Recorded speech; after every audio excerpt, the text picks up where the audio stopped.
we live in a universe that's fundamentally energy. We know the relationship between energy and mass for a long time because E equals mc squared. That's the Einstein result. But so energy equals mass times c squared, which is a scalar, so energy equals mass.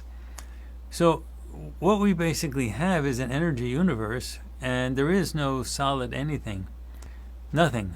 And that is something that comes across in a theory of physics that was really pioneered by a guy called Hugh Everett, who wrote his dissertation under John Wheeler in Princeton in 1957.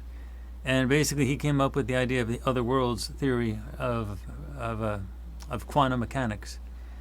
And the idea that was circulating before that is the Copenhagen theory of quantum mechanics, which is that you have everything buzzing around in energy potential, and then when it's observed, for some crazy reason, it distills out of that energy potential and becomes a real thing. And Hugh Everett says that's a monstrosity. That's his word. He said that's a monstrosity. You just can't assume that. You just can't say that.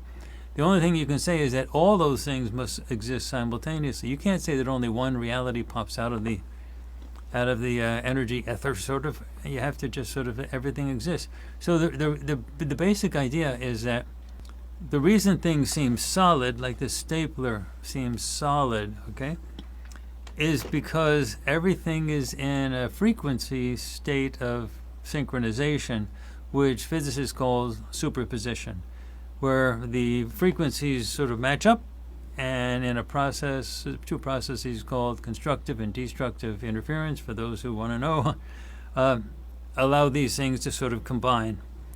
And when that happens, then you become in sync with them.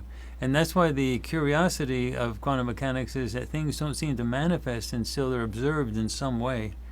It can be registered in any way, shape, or form by machine or human or whatever, but it has to be registered. But what that really does is it puts the observer in sync with all the other frequencies for whatever you're looking at. So everything sort of goes into the same dial on the frequency spectrum. So it's a little like on the radio, where you're listening to a station, your favorite station, and you are taking the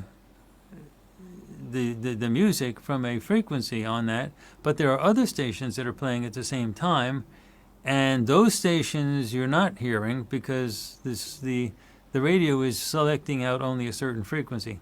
Well, that's what it's like with reality, meaning everything that's existing, past, present, and future, and infinite number of timelines, they're all existing simultaneously, but the only thing is that we see only one because these are the ones that are in sync.